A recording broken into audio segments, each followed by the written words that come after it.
Recessed lights seem to be in every house. You build, you get them.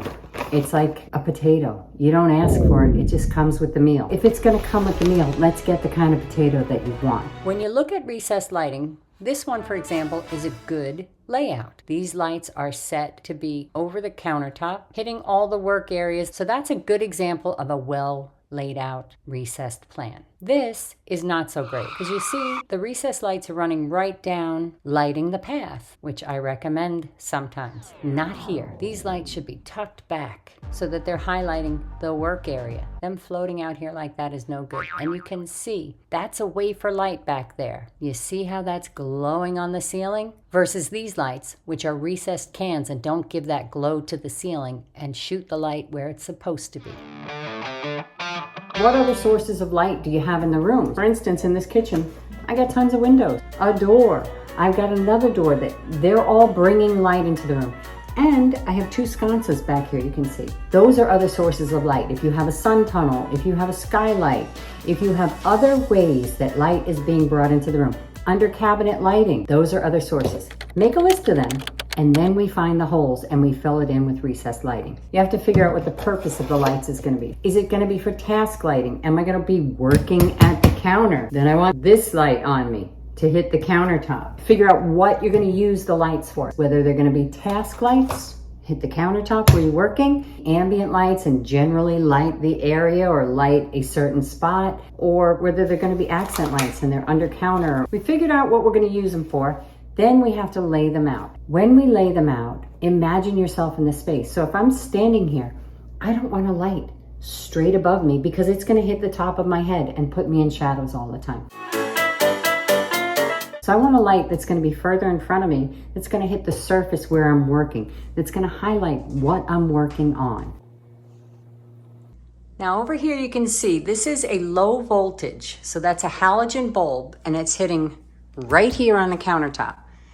And at night, you can see the difference between the light and the bulb, the purity of the light of a line voltage, that's line voltage, versus low voltage. This is a much higher quality. It's gonna cast better light on your working surface. This has an adjustable gimbal, so it can tilt and it can hit the glass cabinet. Now you'll notice in this glass cabinet, I've got solid shelves. If you put a puck light inside a glass cabinet and you have solid shelves like I do, the light will die at the first shelf. So that's why you've got to have glass shelves if you want to have lights inside. I knew I wasn't going to do that because I don't trust my children with glass shelves. So I have the light outside to cast light on the cabinet. And when there's stuff in there, it's highlighted. These two lights are also low voltage.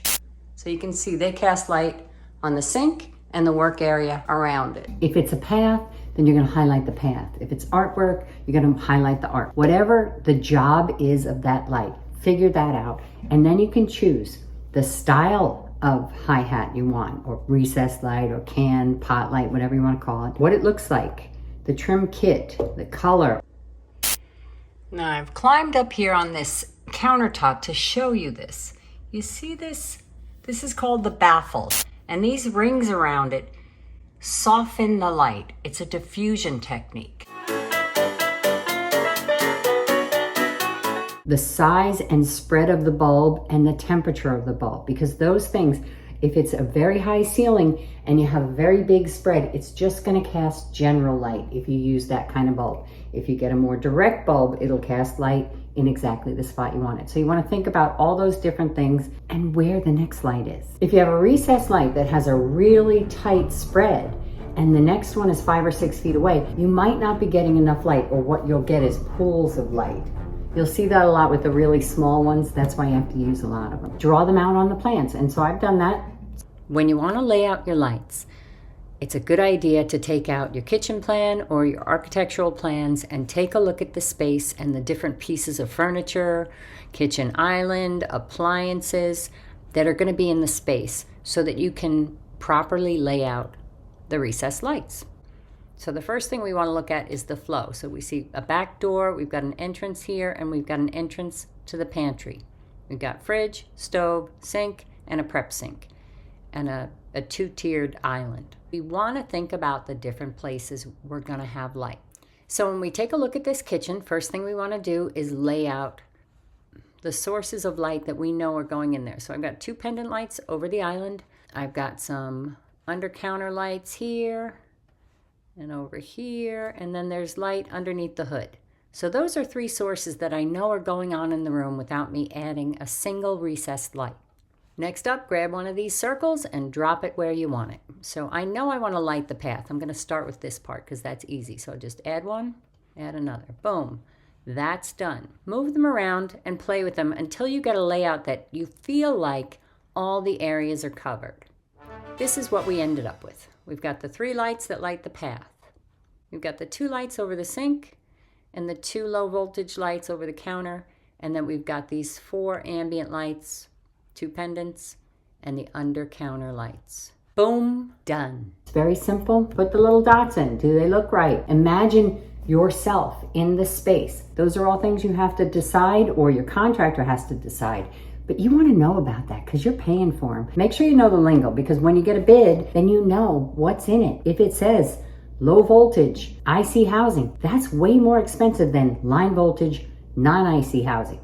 So you want to make sure you're getting what you're paying for, or you're getting what you need. Once you know where your lights are going to go, you got to figure out how you're going to turn them on and off. And with a dimmer, always with a dimmer. Your switches should be in places that make sense. So when you enter the room, you should have a switch. When you leave the room, you should have a switch. If you can enter the room from 2 ends, you should have switches on both ends. That's called a 3-way, a light and 2 switches. A 2-way is a light and a switch. A 4-way, you get it. You can put multiple hi-hats on one switch. One 2-way switch, one 3-way switch. Depends on your light. Remember that a grid is for the airport or a parking lot. It's not for your kitchen. Don't ever listen to anyone who says put a grid up in your kitchen. It doesn't take into consideration any of your appliances, your countertops, your flooring, the flow of traffic, none of it. So they say grid, you say goodbye. I will not read the ingredients on this yogurt because it's so damn good and I don't want to know how much sugar's in it. I don't give a shit. If I'm eating yogurt, mind your business.